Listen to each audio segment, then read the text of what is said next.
I got it. All right. So Mayor Lesser, the floor is yours, sir. Thank you, Matt, and good afternoon, everybody. I'd like to call the CROG Executive Committee meeting to order, and welcome and hello, everybody. The next item of business is public comment. Is anybody here from the public who would like to make a comment? Seeing none, we can move on to the approval of minutes of the March 11th meeting. Is there any questions, or can I get a motion? So moved, Mr. Chair. Thank you, John. Do we have a second? I'll second Lisa Thomas. Oh, you Thank beat you. me, Lisa. Okay. Oh, Thank Wendy, you, you Lisa. can have them all. No, Wendy, I don't want we'll him. give- I was just ready. Wendy, we'll give you the third. Thank you, everybody. All in favor, signify by saying aye. Aye. Aye. Okay, and then we're moving on to staff reports. Matt? Yes, thank you so much, Mayor, Mr. Chairman. Appreciate you chairing today's meeting. Good afternoon, everybody. Thank you all so much for joining us. The May meeting of the Executive Committee is always an important one because that's where we present our proposed budget to you. And under our bylaws, both the Executive Committee and the full Policy Board do need to approve the proposed budget.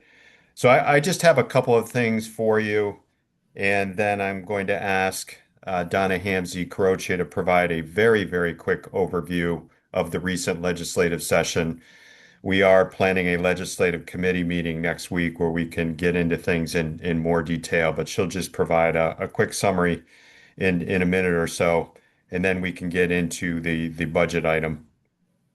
So I am actually remoting in today from Philadelphia. I am at the International City and County Management Conference. This is a special spring conference that they're holding in commemoration of our nation's 250th anniversary. And there are a variety of sessions related to civility, how we continue to promote democracy, particularly those of us who work in a nonpartisan capacity, the future of local government, and a variety of related topics. So I will look forward to reporting on the lessons I take away from this at your next policy board meeting. I'm just very, very happy to be here. Next item I wanted to touch on, and I want to acknowledge Kim Bishop from our team. We're excited that next week on May 20th, we are going to be hosting another policy talk in collaboration with UConn School of Public Policy. So this will be held on Wednesday, May 20th. It will run from 8:30 to 10:30 a.m. here at CROG's office. And the topic is civility in the public square, which we know is a very important topic these days. Many of you are trying your best to cope with that. And we've also invited Leadership Greater Hartford to participate in this particular event. And this is going to be more of an interactive event. We've got a great moderator lined up, and I'm hoping that many of you are able to attend. I think you'll be able to get a lot out of it. And Kim, I would ask that you drop an invite or the registration into the chat for today's meeting. And then the next item I wanted to touch on, Mayor, is our upcoming annual meeting. CROG has an annual meeting every year in June. So we will meet this year on June 3rd at noon. And this year, very excited that we will be meeting at the UConn Alumni Center on the UConn campus in Storrs. And we've got a great keynote speaker lined up, Joe D'Ambrosia, or Joe D, who I'm sure most of you recognize as one of the voices of the UConn Huskies. Joe D is going to be our keynote speaker. We're also going to be recognizing some of our members under our regional awards program, recognizing our staff. We'll have a great meal provided by Doro, the Doro Marketplace, which we've used in recent years. So hoping many of you can attend the annual meeting on June 3rd as well. And if we could also include a link to that registration in the chat for today's meeting, I'd appreciate it. So those are the items I just wanted to quickly mention. Mayor, and then I'll turn to Donna to provide a quick overview of the recent session of the Connecticut General Assembly. Donna? Thanks, Matt, and good afternoon, everyone. So as you all know, we concluded the legislative session. I'm very grateful for it to be over, especially after the last 2 weeks of the session. So just quickly on the budget, I'm sure you've all heard, in other conversations around the state budget. So there are a couple of adjustments in municipal aid. The first supplemental education grant, which is not necessarily being coined, I think, by the legislature as a one-time grant. Really, the caveat there is that they may consider this next year because of the governor's Blue Ribbon Commission reviewing the ECS formula and other education funding and how we fund education generally in the state. So they were careful not to say that this was definitely or definitively a one-time grant, but I would caution you all to the opposite, just to use this as a one-time funding source for education purposes. And that was roughly 172 million statewide. And then the second larger pot of money, which was very much stressed as a one-time increase, was the 100 million, and they're coining as the supplemental Pequot-Mohegan grant. So those were really the larger municipal impacts of the budget. Just going back to the legislative agenda for CROG, and a couple of the highlights that I just wanted to bring to your attention related to our agenda and some of the successes we had. Senate Bill 9, which was the microtransit bill, that did pass. So they're formally extending the microtransit program and identifying as a real opportunity for just another option for transportation in the state. In addition to that, I know folks had expressed interest in Connecticut Fast Track East expansion. And in some meetings we had, Matt and I, with leadership, we were actually successful in getting CROG some money to actually conduct the study that the commissioner had requested that we take on as a region. That money was included in the budget at $800,000. So it's very exciting for CROG. It doesn't have to necessarily pay for it themselves, but rather have the state support them in that effort. So that's great. Moving on to energy and solar siting. So the large energy omnibus bill this year was House Bill 5340. Of note, based on CROG's legislative agenda, it was really just around the siting council and really the narrow focus on, I think, East Windsor and that section of the state's saturation for solar, and trying to address that by placing a moratorium for 1 year while DEEP and others study, solar siting issues, and to just understand, just generally speaking, what the state's priorities are, how they go about siting, through the siting council, and really what land and property they'd like to continue siting solar on. So that does address, our concerns around solar on farmland and open space and the preservation there. So those conversations should be tied under that study that DEEP will be conducting. And then the final bill I did want to bring to your attention, which was not necessarily included on our agenda, but as you all know, there's always bills that come up that we need to be prepared to defend against. And this bill, particularly House Bill 5226, had a bunch of iterations. The first really was pretty onerous on COGS, requiring the COGS to create FRCs, or fair rent commissions, specifically for the purpose of the needs of the mobile manufactured home parks. So this was, I think, just obviously very onerous for COGS, as it was just a mandate that would require them to have these separate FRCs, especially in light of the changes in House Bill 8002, if you remember, in October, allowed for regional FRCs. And we're just starting to stand up the conversations around the potential for that. And so this was really sort of not great timing. And the legislature, through conversations again with leadership, understood our concerns, and really, to their credit, made and to the credit of the sponsor, Representative Martinez, Rebecca Martinez, who is also from our region, was very helpful in addressing our concerns, as this was her priority, but was pretty sensitive to the conversations we had with her. So I'd have to give her credit in this conversation. But the bill ultimately, I think, really fared well for COGS generally speaking, as this was sort of a request that Matt brought to everyone's attention, which I think was really an important one, to provide the councils of government the same municipal liability protections around FRCs that an individual municipality would have if they were to establish their own FRC. So any municipality that is going to join a regional FRC is still protected under those liability protections, even if the COG is the one establishing the FRC. So that was a really big, I think, win, and really just, I think, demonstrated the importance of advocacy and just the consistent conversations that we've been having at the legislature and the relationships we've been building. And Matt was really helpful in those discussions. So I think overall that was a really big win for us, and one that we probably weren't expecting, just because it was a bill that really came out of nowhere. But that's really just high level. Wanted to kind of fill you all in on just, some of the items that came up, but I will be putting, as Matt said, together just a more a lengthier, I guess, presentation for you all in the legislative committee, and then sending Aaliyah just a wrap up, so you'll see that on the CROG website as well. Thank you so much, Thank Donna.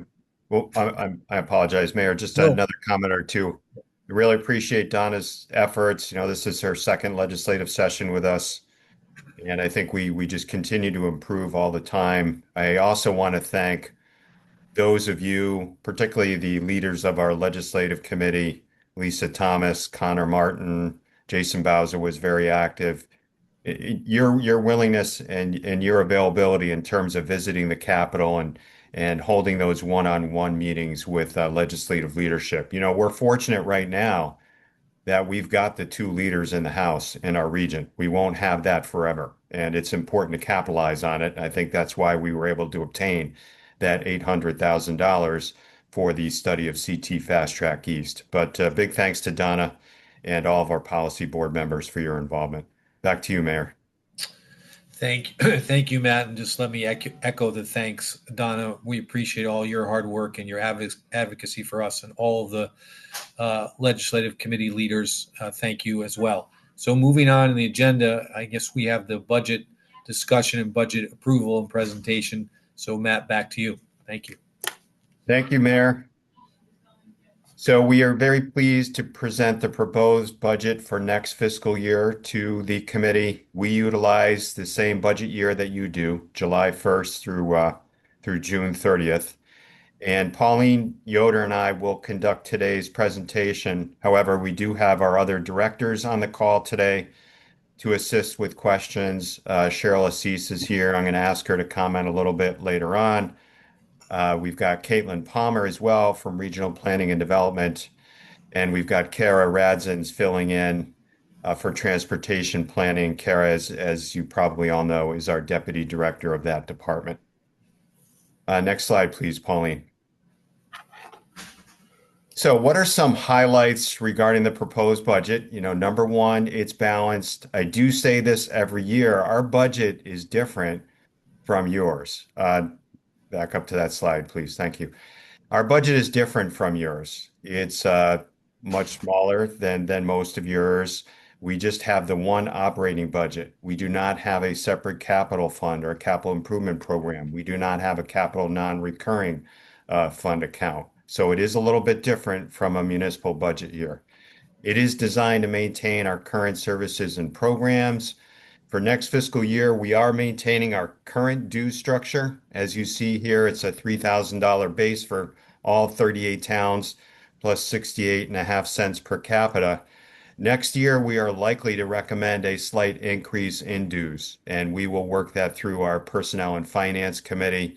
We have not raised dues in a long time, and we're thinking about a modest increase for fiscal year 28. It's roughly a 1.5% increase for the majority of our members. A couple of other things I wanted to add before you move on, Pauline. In terms of wage increases for our staff, this budget does include a 3% general wage increase for all regular staff, including my position. So a 3% general wage increase. I think that is consistent with what many towns are doing, many nonprofit entities, et cetera. We really don't have funding this year for merit increases. What we're doing instead is some of our staff, we will make some targeted adjustments based on whether or not they're receiving a promotion or an additional certification or a market adjustment. But this coming year, we're not going to be in a position where we can consider a larger scale merit increase as we have done in recent years. But the budget does include that 3% general wage increase for all regular staff. Next slide, please. So the budget's also designed to support all of the strategic priorities we've identified. I'm not going to read these word for word, but everything from governance and communications and federal infrastructure funding and economic vitality through shared services and workforce development. And we're going to talk about these strategic priorities a little bit more later on in today's meeting, but the budget is designed to support those. Next slide, please. So a quick snapshot of where things stand for the current fiscal year. And each and every year, at least for a good long time, the majority of our revenues come from federal government to support transportation planning and a whole host of grants in public safety and homeland security, crumbling foundations, a whole variety of things under that federal revenue category. The state is the next largest funding category on the revenue side, and then you can see local dues is less than 10% of our revenues for the current year, and that's held true for many years now. On the expenditure side, coming in at 9.6 million, somewhat less than the 10 million in projected revenue. Much of the spending or expenditures are allocated towards contractual. Those are the consultants we use for our various studies, for example. Direct and other, I'll talk a little bit about that category in the next slide, salaries, and then fringe and other indirect support. So that is a snapshot of the current fiscal year. Again, on the expenditure side, we're going to come in a little bit below our projected revenues. Never a bad thing. Next slide, please. So for the coming fiscal year, you do see an increase in the budget, and our budget varies from year to year. It's based on the projects that we're working on and the grant opportunities that we're able to achieve. It's a little bit different, again, from a municipal budget, where your budget is largely based on programs and services and a whole variety of things. Ours is oftentimes it's dependent on projects we're presently working on as well as grant opportunities. So conceivably, from year to year, the budget could increase or it could actually decrease. But next year, we're seeing an increase a little over $11 million for next year. The majority of that funding is federal, as you see here, again, for transportation planning, for the grants that Public Safety and Homeland Security administers. We've got federal funding for regional planning and development, as well as municipal services as well. The state being the next largest revenue category, that would include our regional services grant of approximately 1.8 million, plus a whole variety of other grants that we've been able to obtain and achieve to benefit our members. Dues next year, that would still comprise less than 10% of our overall revenues at 8%. And then the other category, those are our miscellaneous charges that we assess and a few other things. On the expenditure side, again, much of the budget would go towards contractual expenses. Those are the consultants we use for our various projects. Direct and other, what are some examples of direct expenditures? And there's a long list of them, but that includes things like dues and advertising, legal services, the fees we pay for Donna's services, conferences, and a whole variety of other things as well. Salaries you see here at 24% of the proposed budget, and then fringe and indirect and management support at 26%. Indirect also includes a long list of things, but some examples would include supplies, our office lease, our various software subscriptions, the audit, and things like that. Next slide, please. Here's just another snapshot of the proposed budget for next fiscal year, the overall budget, breaking it down by revenues and expenditures. Next slide, please.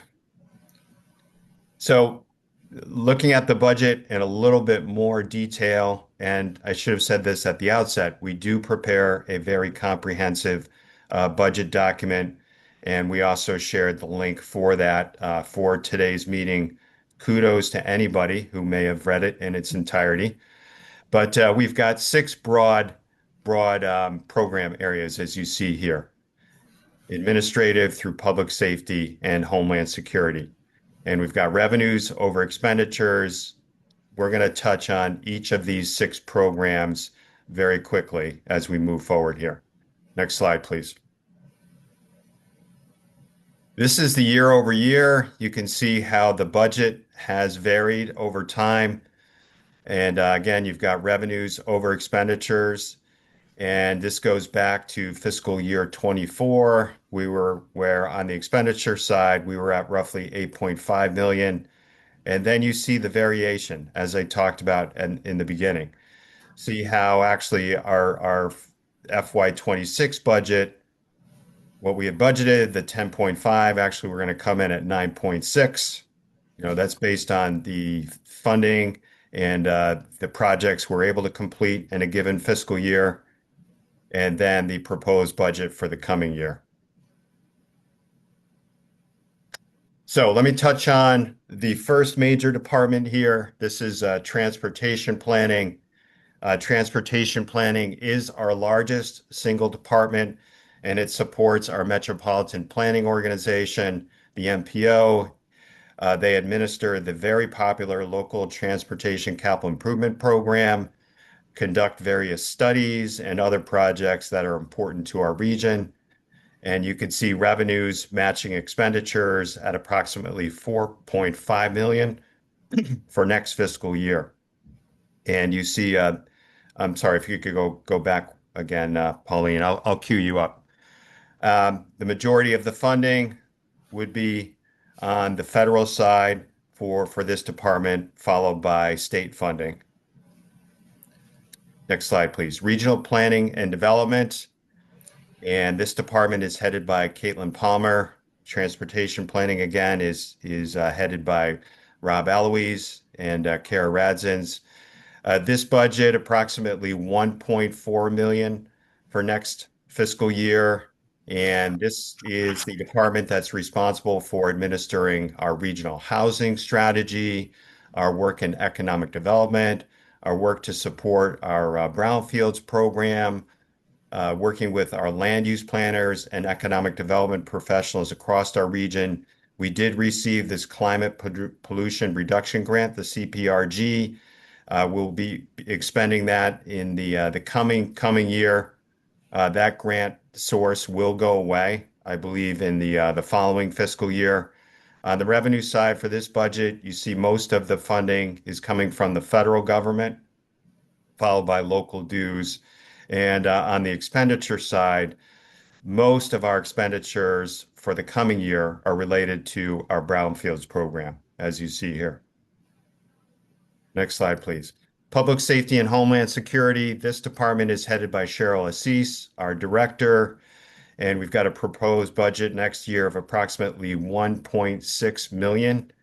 And they do a variety of great work with a very, very small team. They work very closely with State DEMIS Region 3 on a whole variety of initiatives. This department administers a variety of very important grants for our members, grants for public health, grants for public safety and homeland security, grants for emergency management as well. The majority of the revenue on this side is coming from the federal government.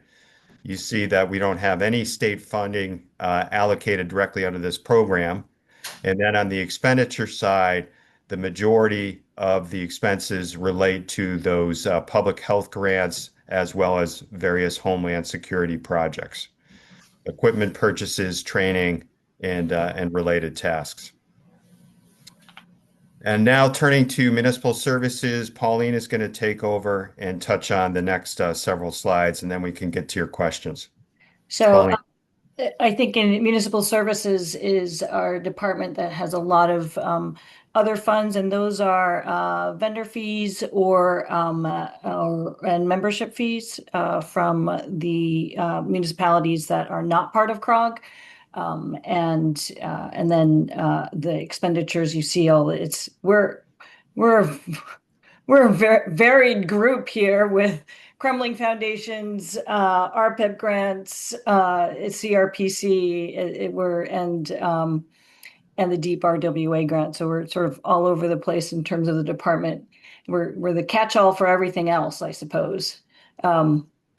And in terms of the agency-wide, so this combines the regional services grant as well as the local funds. So you have the local dues as well as the regional services grant funding, which is 1.756 million. I will say that this grant is primarily used to support staff. So the regional housing, the housing planner SN that we just hired is paid through the state grant, and I think almost every department, less transportation, has some charge to the RSG grant. Staffing information. So this is we have a total of 34 bodies. And I will note that public safety and homeland security is only one full-time person. So don't let that 3 sort of throw you off. Cheryl wanted me to make sure that I said that because she is the only full-time person within public safety. But in terms of people bodies, we have a total of 34. That includes full-time, part-time, benefits eligible, as well as part-time, and then an addition of 3 additional contractors. Fund balance. So Peter, don't get excited about the fund balance in the regional fund. Let me just note that, because that includes projects that have already been allocated. So the actual balance in that fund is right now about 1.4 million, just a little bit over that. So the other amounts in the regional fund include the economic development coordination that policy board approved last month, as well as match funding that the policy board has set aside, the housing strategy that we did, the public safety training coordinator that is also, so there's a variety of other projects that have been already allocated. So those are our fund balance based on the different areas. Every year we do sort of a long-term projected revenue and income. I would say that we are fairly stable this year, and we expect to be fairly stable in the future. There is the transportation funding MAP 21 is up for renewal fairly soon. There's lots of discussions on changes to that formula that could affect us, but so far the discussions generally are positive in that if it does affect us, it might be to the positive side. And so we do a best case, worst case scenario. Once again, our sort of outlook is fairly stable in the next 5 years. Pauline, can I jump in for a second there? Yep. So if you could go back to the grant slide, one more, on the projected revenue. So a year ago, we were quite frankly very concerned about the viability of some of our transportation funding. Fortunately, that concern did not bear out. And as Pauline said, we have some confidence here. We've also been wondering about the future of some of the public safety and homeland security funding that we receive and is important to our region. I think recently we've gotten some good news there as well. I did want to ask Cheryl if she could just briefly speak to it and what she's hearing about the future, particularly anything related to FEMA. Cheryl? Sure. I know when we had talked yesterday, Matt, you asked me to speak on this, and it is a tough question. You know, Demis doesn't like to answer it, but they've been very cautiously optimistic, and they've reported to me that things are looking up, especially with the very recent changes in leadership at DHS, that things have already started going smoother, which is a great sign. And just because of the nature of the grants, we're currently spending the FY23 Homeland Security grant, about to start 24. You will receive your memorandums of agreement shortly for 25, which will come out from the state. And as far as the 26 funding goes, it should have been out by now. It's typically out no later than April, and we still are waiting for the guidance on that, but they do anticipate it shortly. So I do think it's positive, and I believe the funding should remain stable. For the FY25 grant, we're slated to receive just over $500,000 in the region. So I hope that helps, Matt, but if anything else, let me know. Thank you so much, Cheryl. So Pauline, anything else you want to cover before we get to Q&A? No, I think we're good. So Mayor, that's our quick overview. We'd be happy to take any questions, any thoughts, but then we would be looking, if you are supportive, we would be looking for a vote to approve the budget, and we'll bring it to Policy Board 2 weeks from now. Thank you, Matt. Thank you, Pauline. Let's open it up for questions. Does anybody have any questions for Matt and Pauline or the team? I see Steve, Mr. is that your Stefano. Steve? Yeah. Go ahead, Steve. Thank you. Thank you, Mayor Lesser. So I just wanted to compliment the staff on putting together the budget. The document's very impressive. I don't know this, and I hope this isn't a slander to the other COGs, but I'm not sure if any other of the COGs put together a GFOA Distinguished Budget Presentation Awarded level budget document. And you guys also answered the questions that I was going to ask regarding just revenue stability when it comes to the federal situation. So really good overview, and I would make a motion to approve. Second, Lisa Thomas. There's a motion on the table. Steve and Lisa, discussion on the motion or further questions? Seeing none, all in favor signify by saying aye. Aye. Aye. Aye. Anyone opposed?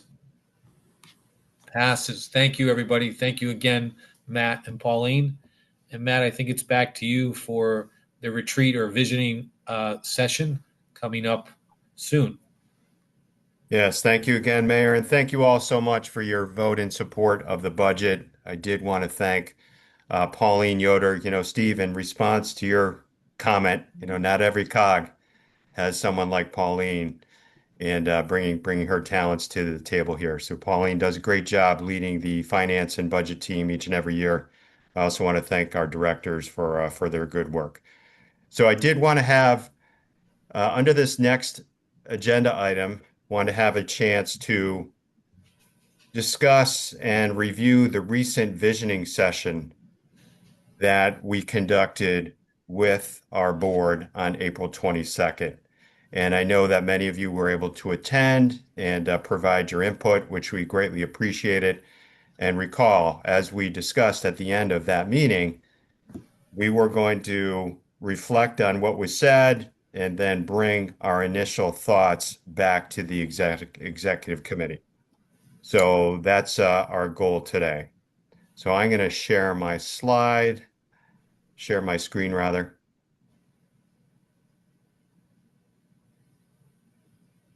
Okay. And let me just move something here. Can folks see that okay? Yes. All right. All right. So again, I want to debrief the session we held last month, share some thoughts and ideas, and take your questions. This is going to be an iterative exercise.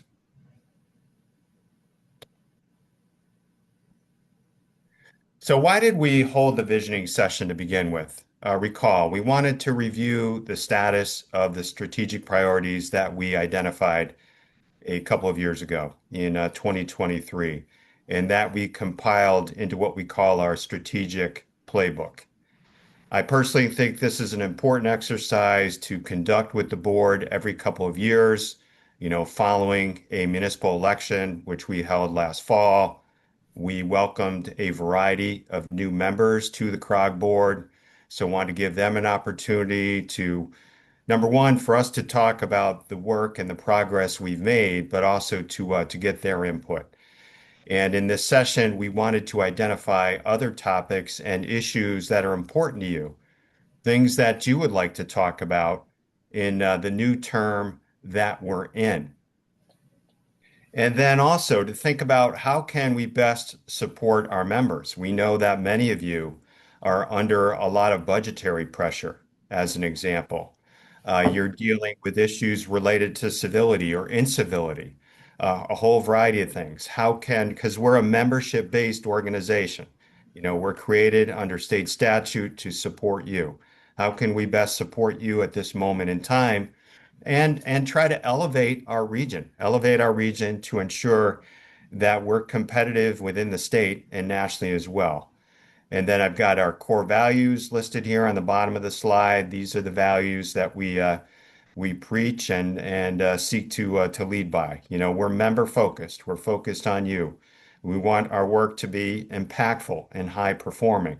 We want to be collaborative and inclusive in our work, and we want to support innovation and new ideas.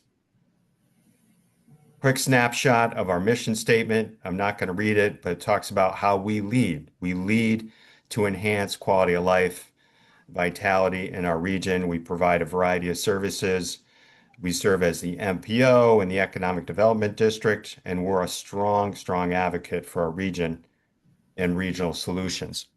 So as you'll recall, those of you who were able to attend, here's a snapshot of our strategic playbook. Here are the 8 strategic priorities that we identified back in 2023. And what we heard from you last month is that all of these things are still important. You have a few new ideas in terms of how we can continue our work in each of these eight categories, but they were all still important to you. And we certainly concur with that. And we're going to touch on each of these quickly. So as I said, the main takeaways we received last month, we should continue with our existing list. Nothing fell off. However, you did come up with a few additional topics that you'd like the board to discuss. And these things would potentially become new strategic priorities in the future. And as we went through this exercise, it's important to be aware of being strategic about, okay, where can CROG lead on something versus where is CROG better situated to support an initiative that someone else has taken the lead on. We need to stay true to our mission and, importantly, to our staff capacity. Like all of you, there's only so much the team can take on at any one point in time. So first, in the area of governance and communications, we're going to continue our current work, and you'll see on the bottom of the slide the progress we reported on the fact that we've established the Policy Talk series in collaboration with UConn, that we've resumed our legislative breakfast, that we've brought back our CROG Foundation, which is our nonprofit entity. We've been conducting visits to each town. We've greatly enhanced our social media presence. But what are some other things that you identified? So we've been working hard with Aaliyah Miller, our principal communications manager, to talk about our work. And we've developed this campaign labeled CROG Who, CROG What, CROG Why. We thought nice play on words there. Credit Aaliyah with that. But what we heard from many of you is that you weren't aware of that initiative, at least to the extent we'd like you to be. So we're going to bring Aaliyah into an upcoming board meeting so we can talk about it in more detail. We also received some feedback around using Instagram, which we presently don't use. We rely on LinkedIn and Facebook and X and YouTube. But we'll take a look at that. We're going to continue to provide training on civility. We're going to start next week with that policy talk in collaboration with UConn and Leadership Greater Hartford. Another great idea we got from you all is how can we establish a bit of a forum? And I'm sure you all are members of organizations, whether it's town managers, planners, etc., where you've got a members forum where you can email one another, you can quickly share information with one another. So we're going to explore creating that for CROG members, and where we'll also have a repository of our key documents and data sets for you. We do have an existing regional data portal, which we've worked hard to build over the past several years, and we want to make sure that that information is easily accessible to you as well. So that was governance and communications. Federal infrastructure funding, this was key for us back in 2023 with the bipartisan infrastructure law. This effort, however, we've evolved to really work hard to promote state funding opportunities too. So we did create a dedicated grants coordinator position that's held by Elizabeth Sanderson, who I'm sure many of you know. She produces a monthly funding newsletter. We've hosted a variety of grant workshops. We help our towns with regional applications. We issue letters of support. I think we've been pretty successful in helping to bring in over 62 million in BIL funds for our towns. We've also received funding directly for CROG-related projects too, such 8 million for Safe Streets for All related projects. So what was the feedback we received here? Well, number one, continue our current work, continue that focus on state grants as well. So we're going to do that. We're going to continue to produce the monthly newsletter. But some of you said, hey, that document, it can be a little much. Maybe it's a little overwhelming. Could you break it down a little bit? Could you maybe provide information in more of a bite-sized format? Maybe do a little bit with reels, or maybe even with an audio format. Promoting those grant opportunities as early as possible. I think Elizabeth's pretty good at that, but that's something we'll keep in mind. Can the monthly newsletter be filterable? Can the repository be filterable? So those are some options we're going to explore to make sure that the grant opportunities, that this is all digestible for you, because we understand it's a lot of information coming on a very frequent basis.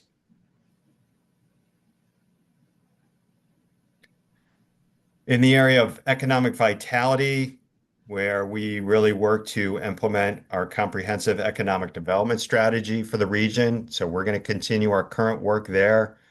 And we did hire our first ever economic development coordinator. Kim Bishop holds that role. We've reinvigorated our brownfields program. Something new that we've launched is you're hosting,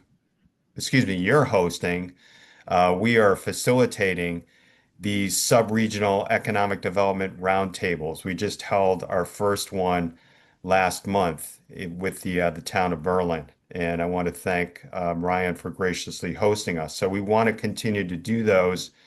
We've invited Capital Workforce Partners and our partners at MHA to join us as well. We did join the Connecticut Main Street for the first time as a regional member. So we're going to continue all of that work. We're also going to be debriefing with our towns, those of you who completed our recent survey, to talk about how we can maybe address gaps at the local level. And we're going to explore options for shared services. For example, many of you do not have dedicated economic development staff. It's really only our mid-sized and larger towns that have that. Do some of our small towns want to share a position? Some of the larger towns, you expressed an interest in sharing subscriptions for various real estate and advisory services, data services. So we're going to explore that too. You also suggested that we consider hosting a brokers event where we bring in some of the major economic development brokers from across the region. So that was good feedback we received from you in this area too. Moving on to our regional housing strategy, and we did initiate this a couple of years ago. Heidi Samokar, one of our principal planners, is leading that effort, and we recently hired our first ever dedicated housing planner, SN Valaba, who's quite talented. We're going to continue to do our work there, and we are gearing up to implement and develop the regional housing growth plan that's called for under the recent housing bill. So we're going to continue all of that work. We're going to provide regular updates to you. You know, something we would like input from the board on is how do we best keep you informed of the progress we're making on the regional housing growth plan and on the housing strategy, understanding that in most of our towns, it's going to be your town planner, right, who's taking the lead for you. So how do we best keep policy board members updated, our chief elected officials, our chief executive officers? Are you interested in creating a housing forum specifically for policy board members? You know, that's something we would be happy to consider.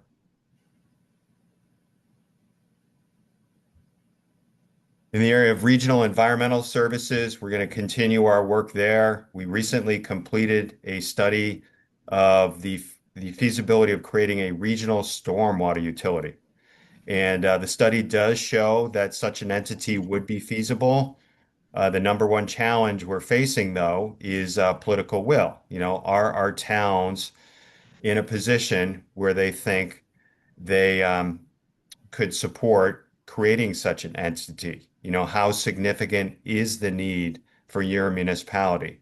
So we are going to engage in an outreach campaign here. We're going to meet one-on-one with those towns that have expressed an interest in either establishing their own municipal stormwater utility or potentially joining a regional entity. We also receive feedback from you. Hey, even if you can't create a utility, could we create something of a working group that's focused on stormwater management and flood control and even water quality? Because we know that PFAS is an issue for you. Salt contamination is an issue for some of our towns. In the waste management space, we do staff the Central Connecticut Solid Waste Authority. We've got 14 members right now. 13 of those are CROG towns, and then we've got the town of Cromwell as well. We're going to continue to support them. We're going to continue to provide updates to the policy board. We'd love it if more towns decided to become members of CSWA. The dues are very reasonable at the moment, and we're doing a variety of good work to promote diversion and recycling. You know, we're going to be looking at cooperative purchasing in the future, a whole variety of related tasks concerning waste management in our region in terms of how can we be more sustainable over time, because we know that that's an increasing expense for our towns. Next slide, please. Whoop, that's me. Pauline will make fun of me later. Okay. So next category was enhancing bus and rail service in our region. You know, we're going to continue to work with the state to support the development of the Hartford line, the CT Fast Track route, and transit in general. Really excited about the fact that we've received that 800,000, or we will be receiving the 800,000 in next year's state budget to conduct a study of bringing CT Fast Track east of the river in a more robust fashion. You know, I think we're going to look at the 84 corridor as well as the I-384 corridor. You know, how do we connect more towns? Is there a way to use a portion of the HOV lane for a dedicated lane? A whole variety of things that we'll assess under that study. So really appreciate Majority Leader Rojas for his leadership in obtaining that funding for us, as well as your advocacy. So as Donna talked about, we did get funding to continue the state's microtransit service pilot. And there is one pilot in our region. It serves Enfield and East Windsor. It's proven to be very popular. We want to make sure that microtransit becomes a more robust program in our region in the future. You know, it can be a great solution for that last mile connection from either rail or fixed route. It can also be a great solution for our more rural and semi-rural communities that do not have much in the way of fixed bus route service, nor do they have dedicated rail. So we do think that this is an important service to advocate for in the future. We did reestablish our Corridor Advisory Committee in recent years. We collaborate pretty closely with the DOT on a whole variety of related projects as well. The next category, and I am getting close to getting through all of these, the next category relates to road safety and complete streets, as well as multi-use trail projects. We're going to continue our good work there. You see on the bottom half of the slide a whole variety of things we've been focused on in recent years. We established a Vision Zero Council. If you're not familiar with Vision Zero, that is how do we eliminate roadway-related deaths and serious injuries. We created a crash data dashboard. If you haven't seen that, please check it out. It has data specific to your town in the region as well.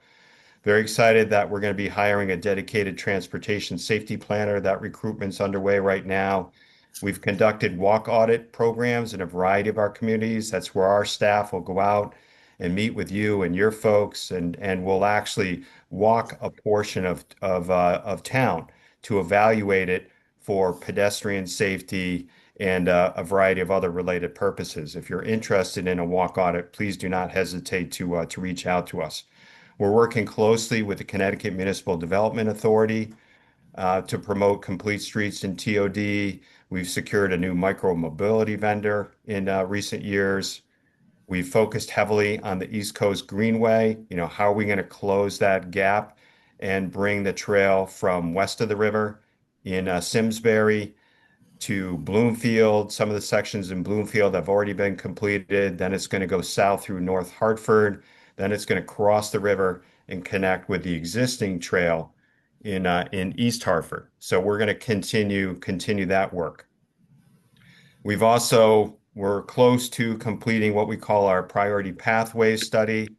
Under that study, we're looking to develop additional connections, building off of the East Coast Greenway.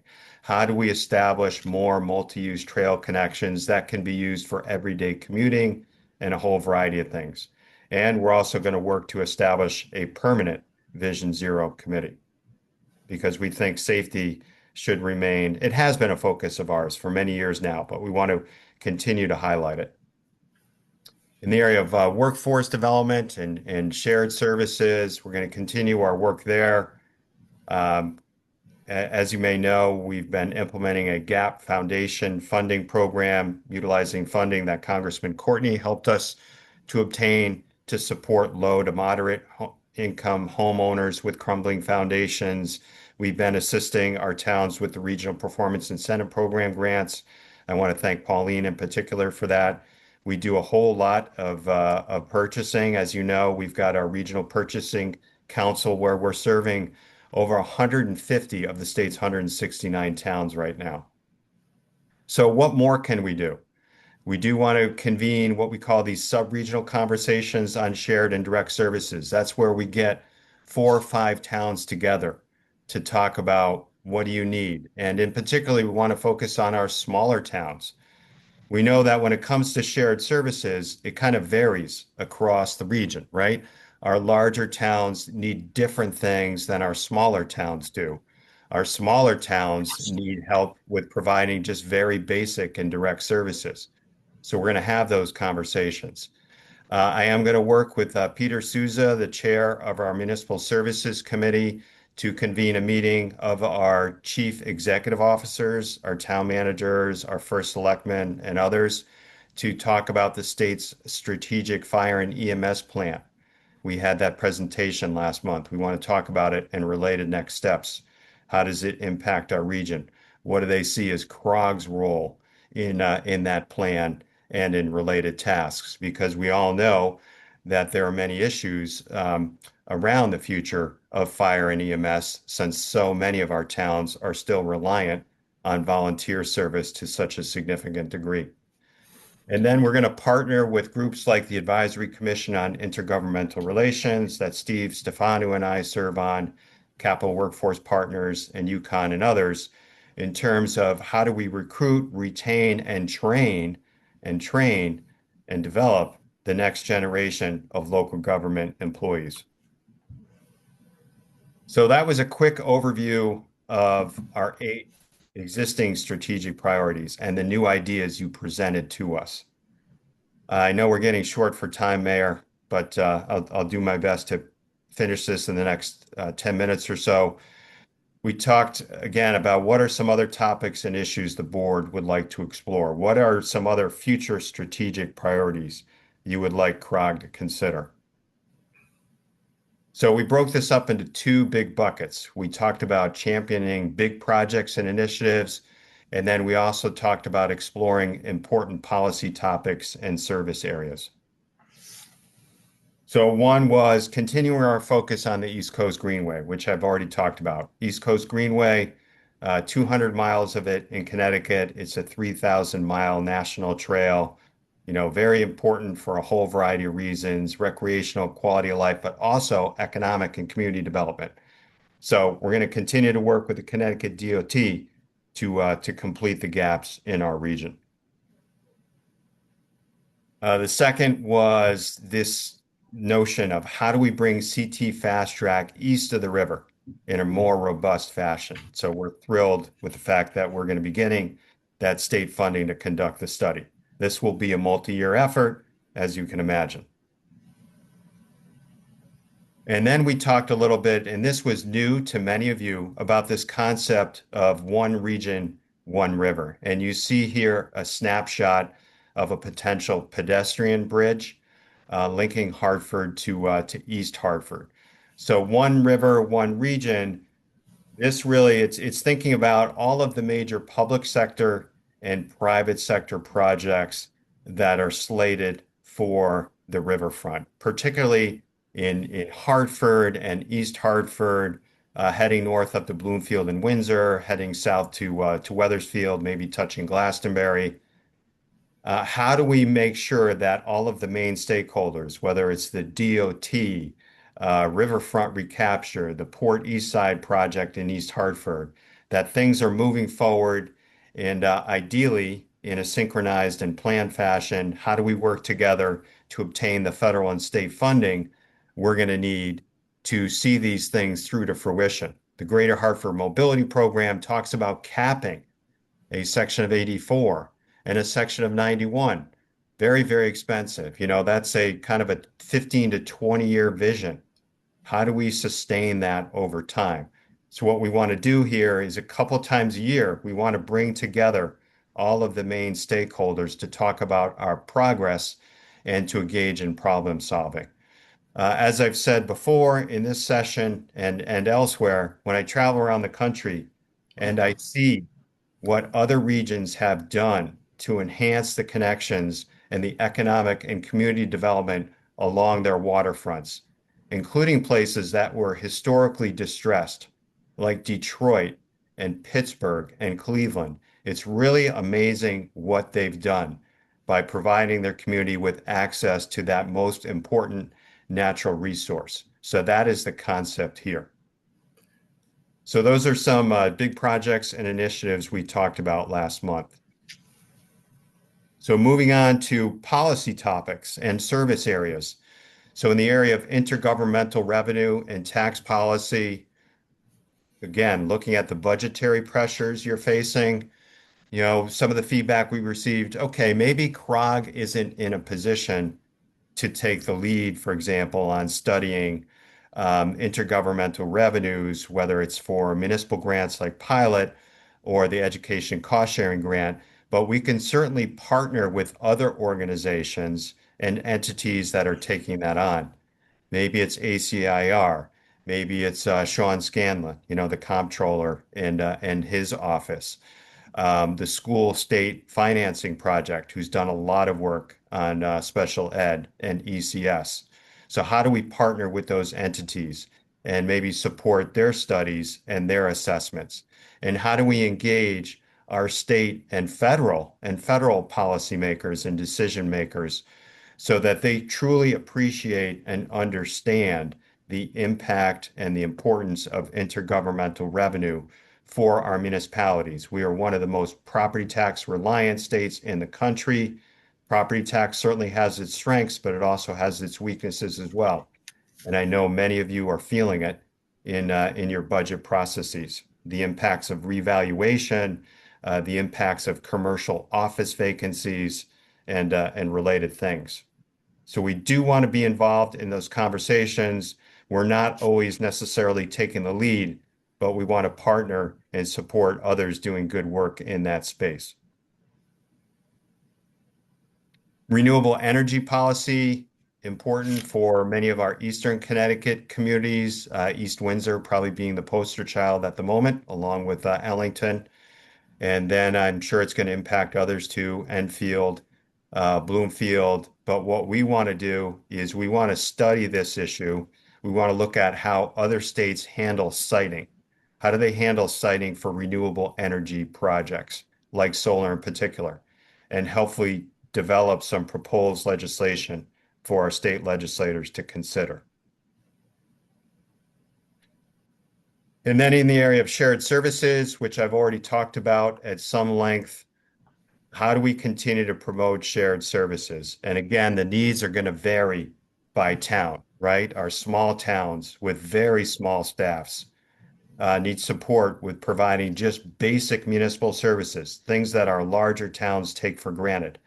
Our mid-sized to larger towns might need support with more specialized services. So, we want to engage and convene these sub-regional meetings to assess needs and identify solutions. And as I talked about, I'm going to collaborate with Peter Souza and our municipal CEOs and Cheryl Assis. We're going to discuss the state's strategic fire and EMS plan, related next steps. How do we want to tackle that for our region? And then lastly, we got some other great ideas from those of you who were able to attend. We had something of a conversation regarding tourism and the recognition that a state-initiated tourism effort probably doesn't meet our needs at a local or regional level. So is there something CROG could do in that space in the future? And then we received some good feedback about coordinating events and programming. It's kind of related to tourism, but not exclusively. Like the Economic and Community Development, the Connecticut Countryside Initiative, which serves Coventry and Mansfield and a couple of other of our towns, and related digital applications. So those are some good suggestions we received as well. So what are our next steps? We're going to collaborate, we're going to coordinate with the leaders of our various committees, and we're going to incorporate these new discussion topics into the committee work plans. We're going to take the lead as a staff where appropriate. We'll continue to provide you with periodic progress reports to this committee. I want to caution you, we're not going to be able to take all of this on at once, right? We have to build it into the work plan and be responsible about it. And then we want to plan a more comprehensive update in fiscal year 28. So thank you very much, Mayor, for giving me the time to review last month's visioning session. I know we're past one, but I'd love to take any questions and get any feedback you may have. Thank you. Thank you, Matt. And I found the visioning session last month very helpful. I did not know the 8 strategic priorities, and you going over them and then going over them again today. It's very helpful. Does anybody have any quick questions before we move on in the agenda? We're almost done. Seeing none, Matt, we'll move on. Is there any correspondence? I think we just had a link to the invite for our annual meeting, Mayor. Okay, So thank you. Nothing else today. if there's nothing else, we'll take a motion to adjourn. So moved. Steve Stefano. Anyone? Second, John I'll make the Coleman. motion to adjourn. Then we have a second. Second, John Coleman. Thank you, John. All in favor, signify by saying aye. Aye. Aye. Thank you, everybody. Appreciate it. Thanks Thank you all. all so Thanks, Mayor. much. I know we covered a lot. Thank you. Thank you. Take care. Thank you, Mayor. Great job.